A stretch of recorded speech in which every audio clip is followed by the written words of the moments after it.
Two friends, two minds, and one love for Arsenal Football Club. You are now listening to the Cod and Two Minds podcast.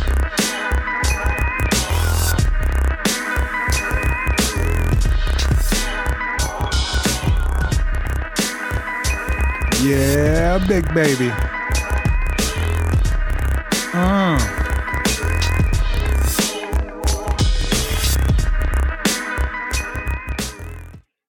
Greetings and welcome to the podcast that is Cod and Two Minds. It's your boy E. Marshall. Once again, flying solo dolo. That's right. I'm the only bastard you can depend on for this podcast.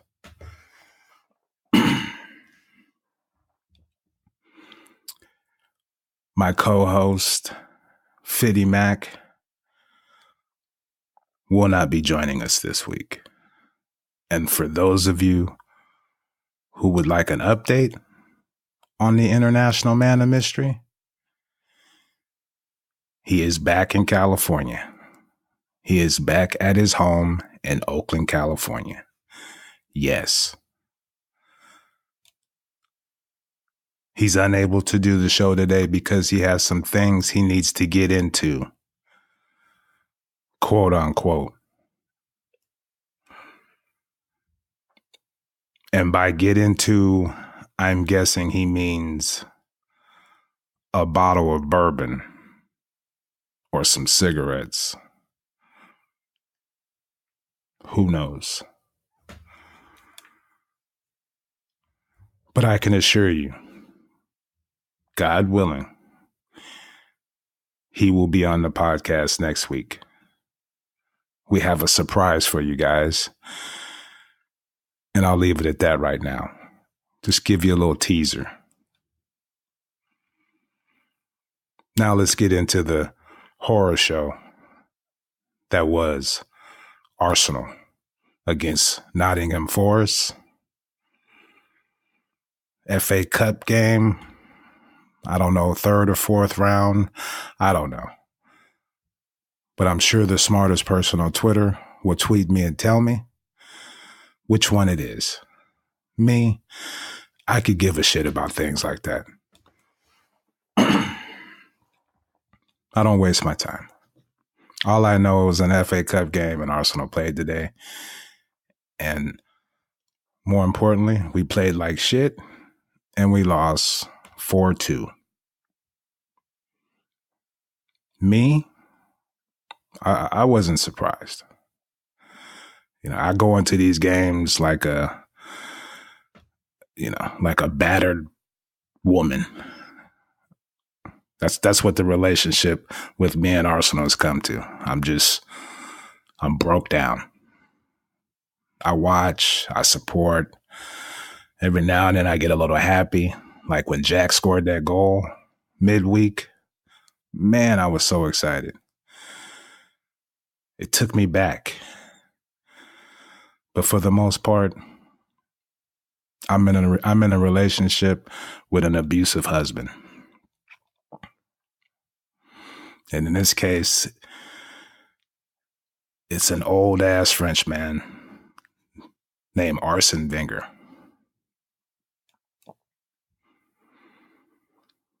Now, this isn't a podcast where I'm going to break down film and go into details and shit about the game. We all watched the game.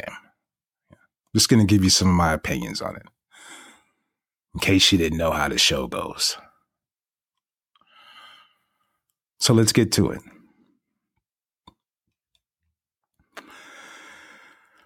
I thought a few of the kids, Maitland-Niles and Reese, I thought they really showed, their potential. Which is, it's a shame that two of the younger players on our team were the ones who were there to fight, to be aggressive, try to make things happen. They're just young. They really don't want to commit and just, take the game by the scruff of the neck and just go for it. And that's understandable. But you can see they had the mentality and the attitude that they were there to fight. And for the most part, they had flashes of brilliance, of great play. I won't say brilliance, but, throughout the game, you could see those two. They were the only bright spots. Just leave it at that. They were the only bright spots. Two of our younger players. And that's a shame because I felt the team was strong enough to beat Nottingham Forest. We had enough players with quality to beat that team. But like I was saying, the two youngsters, they came to play. They tried. But the people we were depending on, the veterans, the players that have been there for years, tons of experience, we couldn't count on them for shit. We all know who I'm talking about. But let's start with Danny Welbeck. He didn't do anything. And I know it's because, going forward or getting in the final third, we're all about sideways passing, tippy-tap, backwards. Nobody trying to dribble and make something happen and slip those guys a pass. But they didn't do anything. They didn't even have the wherewithal or the mentality to clap or get the team excited or let's go, anything, nothing. And Theo, Lord have mercy. Lord have mercy. He is a damn thief. He has been stealing money from Arsenal for years. Well, I don't know. I like Theo. He will not go anywhere. I love him. I like his hair. It is good. Yeah. Anyway. Sorry. We couldn't count on any of our veterans to pull their weight and drag us over the line and get a victory, a tie, anything to continue in this competition. A competition we won last year. How the hell did that happen? Nonetheless, we did, and we're out. Now, there were some key moments throughout the match, some talking points. Before we get into those, let's talk about Holding, the kid. Now, he had a shitty game today, but I'm not upset. I'm not angry at him. I don't think he's dog shit. I still like him.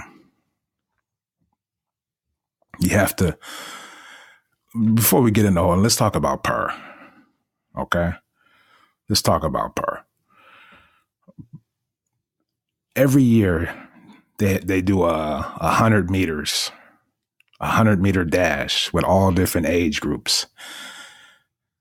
And when I really want to feel shitty about myself, I'll throw on YouTube and watch like the 80-year-old 100-meter dash, the champion. And it's always some Asian dude.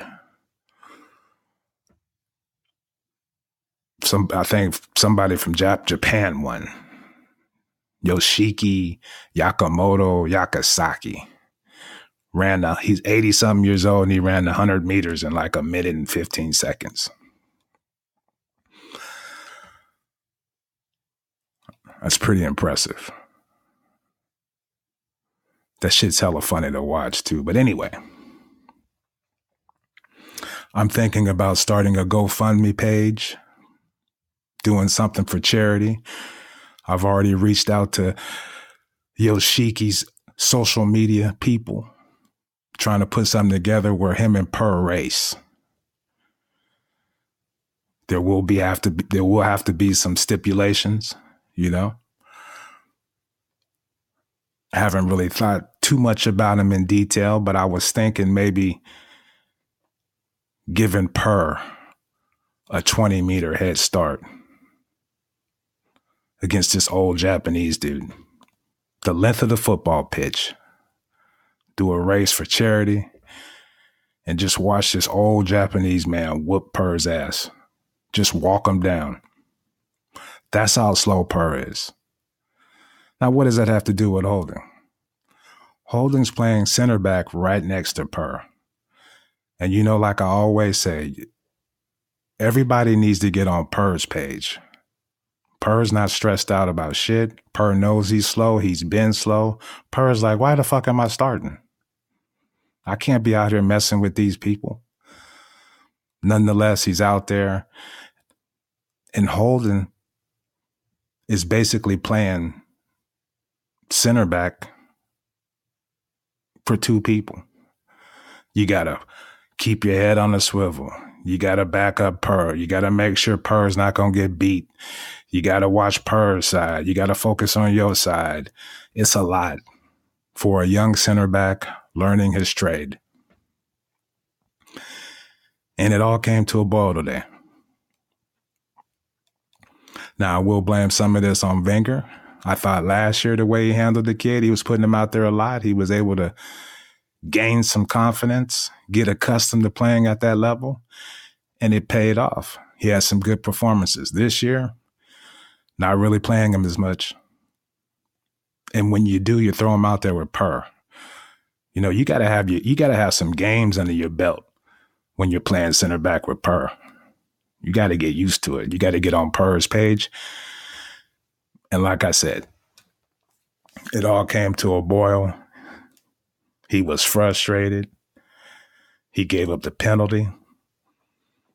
And he had a bad game. Hopefully this doesn't ruin his confidence like it's done with so many of our young players throughout the years. They start out great, and they slowly turn to dog shit. I still believe in him. I like his spirit. I like the fact that he was getting angry, cussing out the ref and shit. The fat ref, I call that guy. He always wants to stop play and talk to a motherfucker so he can catch his breath and shit. You know. But anyway, he had a rough game. I hope he bounces back.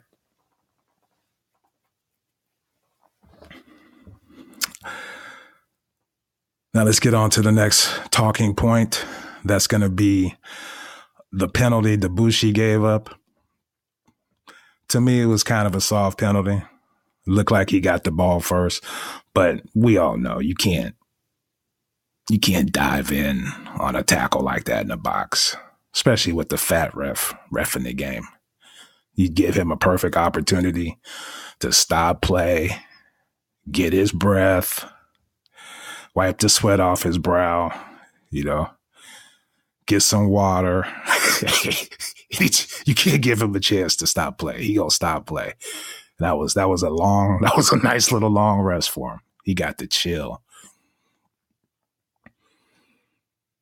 So, you know, from an experienced France international, even though he hasn't been for a while, but he has enough experience. You can't dive in like that from behind, from that angle, and do the little hook back with your leg and try to make the tackle. And it cost us. Another talking point from that incident was the penalty. The kid from Nottingham Forest, he kicked the ball twice or some shit. He slipped and it went off his other foot. Oh, gosh. Everybody went crazy. But look, even if he retakes it, when's the last time you seen an Arsenal keeper make a save on a penalty? I think it was like Szczesny against Roma in the Champions League years ago.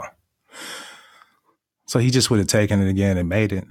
Bottom line is we gave up 4 goals to a Nottingham Forest team. And the worst part about all that is Nottingham Forest, they were playing their kids. They were like, shit, nah, we're going to play our kids and, you know, go ahead and take this little ass whooping and get on with it. Surprise. Pitiful. Pitiful. But like I said, I wasn't surprised. This has been going on for years. We make dumbass mistakes in the back, and it costs us year in and year out.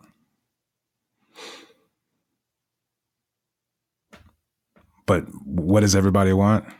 We want wingers. My whole Twitter feed. Oh gosh, Lamar, Draxler. Yeah, bring him in. Meanwhile, we're leaking goals like Momos in the back.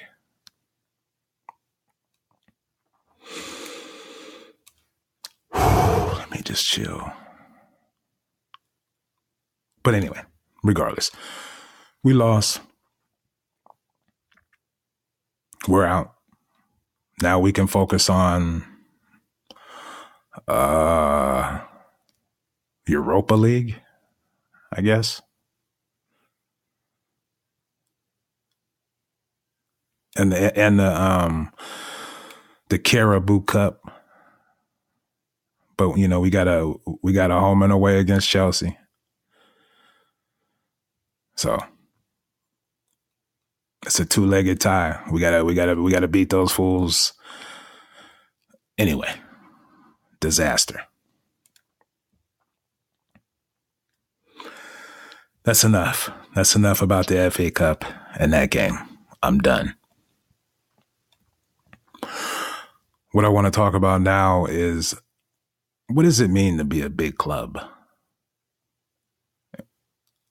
You know, what's the difference between the big clubs and, you know, the shitty clubs or the mid-table clubs? I won't say we're shitty. We're about mid-table. To me, big clubs have two players at every position. You have a A team and a B team, but the B team is pushing that A team really hard. They have the ability to start, and the manager has confidence to play them in any situation. When he's rotating the squad, when players need a rest, he has the confidence in that B team or whoever he wants to put in that they can jump into to the starters and contribute. To me, that's the difference. Squad depth. You look at Arsenal, and, you know, Wenger only really trusts like eight players consistently. The rest of the team, he you know, even during this Christmas break, like he didn't play El Nini. There's so many players that made, you know, he didn't play Theo. I know Theo's dog shit, but, you know, you can give Alexis a rest, especially since he doesn't want to play for us anymore. And according to reports, he's an asshole. You can give him a rest. And he's out of form. Shit. You give him a rest. Put Theo out there. But he doesn't have any confidence in any of his subs. None. This is a team that he put together. The fact that Debussy is out there, this is a guy who's wanted to leave for like the last 3 years. In a couple of those years, he was being an asshole about it. But yet, here we are counting on this guy.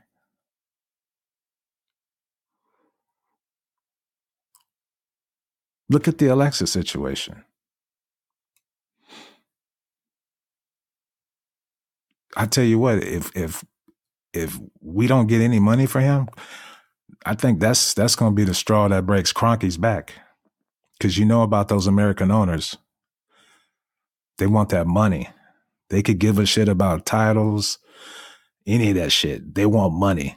And the concept of being able to sell players and make $50 million, that excites them. Kroenke's Rams just lost. You know, he can buy. He's got all kind of big black dudes he needs to feed and get planes and, you know, planes. Anyway, he's got big black mouths to feed, He needs every penny. And the way Wenger handled this whole transfer saga with Alexis is another sign. I don't want to say what that sign is, but we all know it's another sign. The writing's on the wall. It's been on the wall. But keep fucking with Kroenke's money.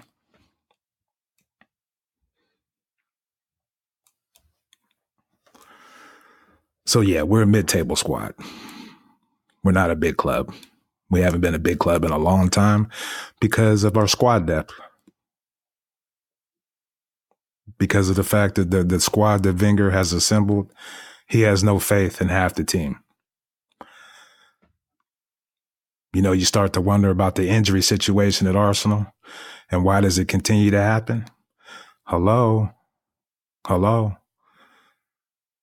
When you run players into the ground and they get hurt and then you got to play sorry fools that you have no confidence in, it just turns into a shit show. Shit show. I haven't used that one in a long time. But yeah.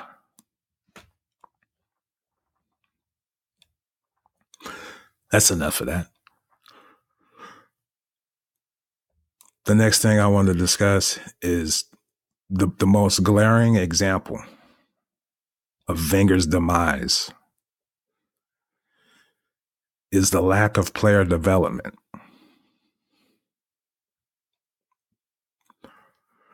Now, you would think, since you don't want to spend money and buy top quality players, that the players you do have, you would coach them up. You would develop them so that they continuously improve.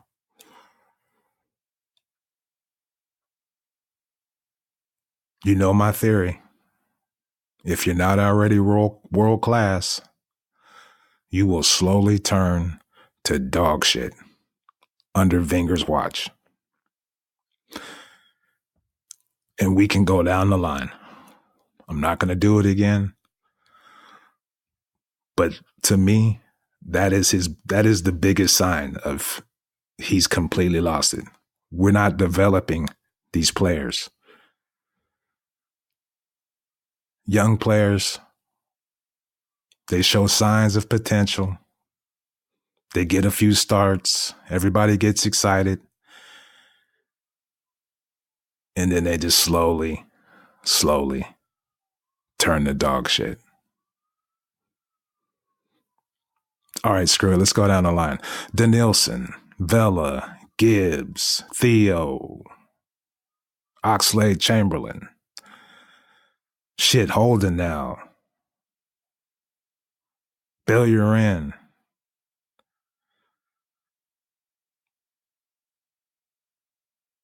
Bentner. Sanogo. I'm just playing. He never showed any signs. But you get the point. There is a lack of player development, and that's what a coach does. That's his only job, is to coach players up so that they're improving and getting better. That means the same thing, but I'm talking by myself into a mic.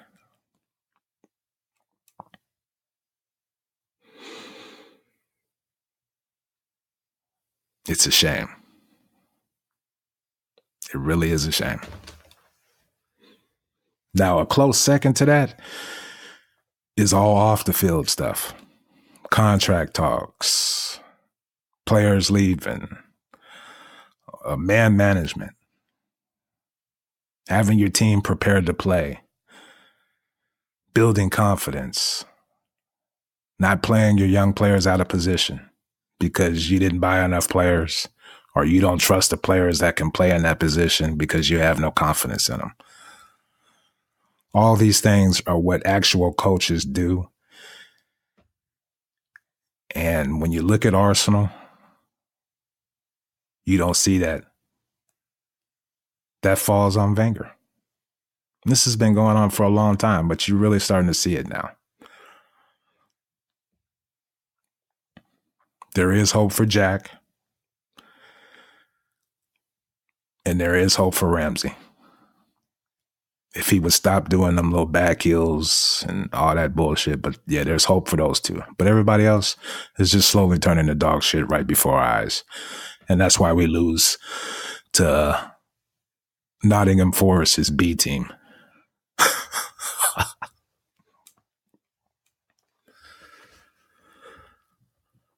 But yeah, I mean, the contract, put it this way. We know Jack wants to sign his contract.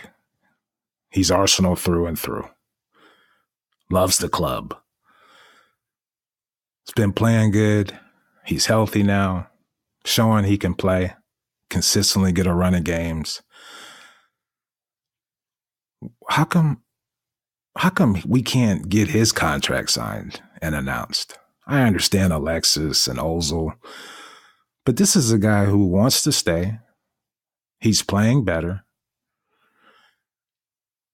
Offer him a contract at market value and get it done.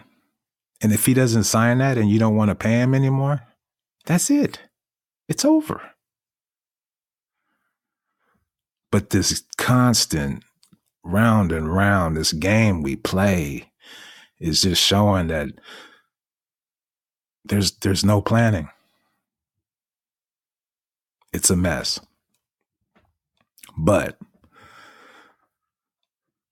in life, you should learn from your mistakes, but sometimes you can learn a lot from other people's mistakes. And what I'm learning from Wenger, it's a sad, sad tale. It's what is getting old, you know? It has nothing to do with the number. It's a mindset. It's a mentality. If you're not constantly adapting and trying to improve and adjust and learn different things, then you're old. It doesn't matter what age you are.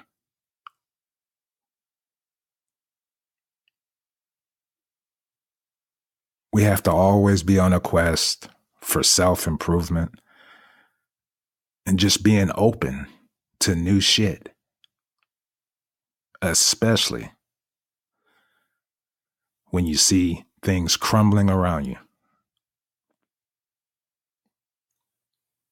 Wenger's not doing that, so Wenger's old. It's passed him by.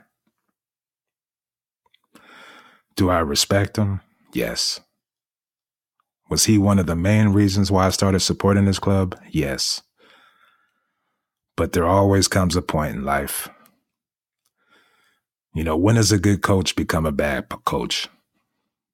Well, we're watching it.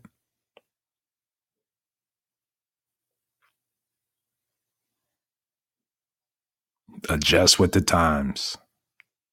He ushered in a culture and changed English football. Now everybody's caught up. So reinvent yourself. And buy some damn defenders. And keep it tight in the back. Anyway.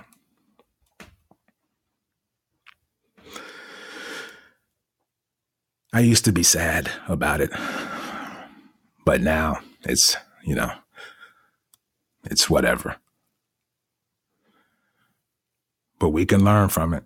He built a tremendous legacy. And he's slowly turning it into, I'm going to say it one more time, dog shit. Dog shit. He's destroying his own legacy. Because he's being stubborn. Egotistical. Acting like a know-it-all, a grumpy old man. Looking real pitiful. Watching those games, hunched over like he's got to take a piss. Or he's squeezing out a fart. And it's sad. But like I said, let's learn from it. Be on the quest for self-improvement and growth and movement at all time so that you don't turn into Wenger. And we'll just leave it at that. Now, let me grab my phone. I'm so unenthused and inspired that, I don't even know the schedule and shit. So let me see what it is. Okay, Google, pull up Arsenal schedule. On Wednesday, Arsenal will be playing Chelsea at 2 p.m. Thank you, Google. I'm happy to help. I love her. But I know she's getting tired of me, boy. Anyway, yeah, we got Chelsea on Wednesday in the Caribou Boo Boo Cup. So that should be interesting. That should be exciting. Look for some exciting things coming with the podcast. I have a surprise for you guys. You'll find out. Hell, we might even do a show after the game. Excuse me, a podcast. Oh, gosh, it's not a show. Oh, you know what I mean. But yeah, that's it. I want to thank those two little white kids from Iceland. Those two little white boys from Iceland that sent me an email. That shit really made me feel good. I mean, I'm assuming you're little white boys from Iceland. Based on the spelling of your names, I don't want to offend anybody by saying that, but thank you. And I will let Fitty know. He says, a lot and a lot. I will let him know that. And I appreciate you guys saying that I was the shit. That really made me feel great about myself. I didn't know little white boys from Iceland spoke like that. But yes, I am the shit.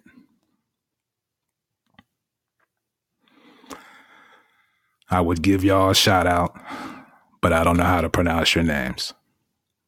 So the lines of communications are open between us. And I'll think of a couple of nicknames for you two lads. Huh? What do you say? Huh? Anyway, appreciate the love. Everybody else, get after it. Quit playing around. Go to iTunes. Subscribe, rate, and review. Talk shit. This is free. You do whatever you want. We don't get offended. We love to banter. We want to interact with you guys. Let's do it. I do have a little inspiration for everybody. I'm about to embark on a tremendous journey, and I'm excited. We all have goals and dreams that we want to achieve. But there's a voice in all of us that loves to chime in and talk shit. You can't do that. Why would you even try that? Who do you think you are? Fuck that voice. Put it to you this way. We all have jobs that we kind of like, some we don't like, and some are just shitty jobs. And we all go to them day in and day out and work our ass off. Doing shit we really don't want to be doing. Imagine if you worked that hard on a goal or dream or anything you want to pursue. Imagine how much happier and how far you can get to achieving that goal.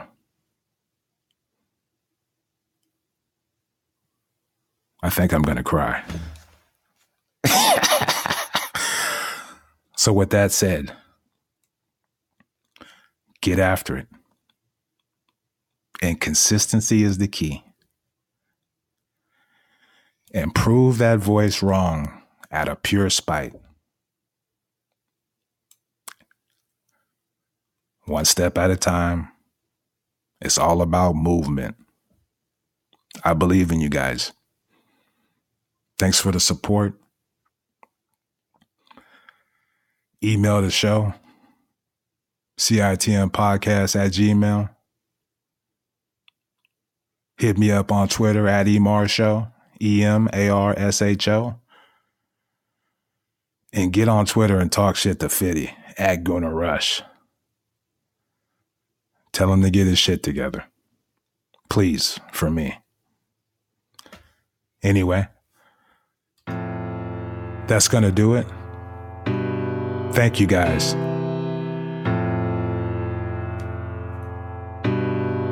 Peace.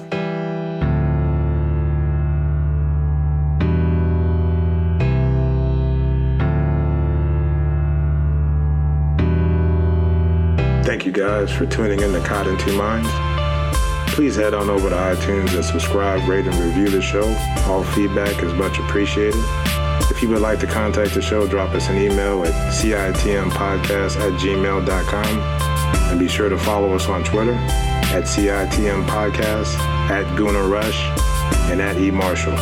That's EMARSHO. The music in this podcast has been provided by Statics. If you like what you hear, be sure to check them out at staticsentertainment.com and follow them on Twitter and Instagram at Statics Music. That's STATX Music. Peace.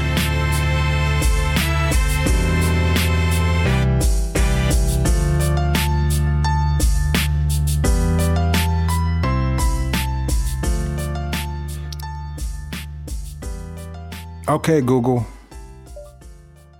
Kiss my ass. I can do a search for that. Nah, you ain't got to search for that. Just forget it, okay? Get you some rest, baby. I'm going to work you hard tomorrow.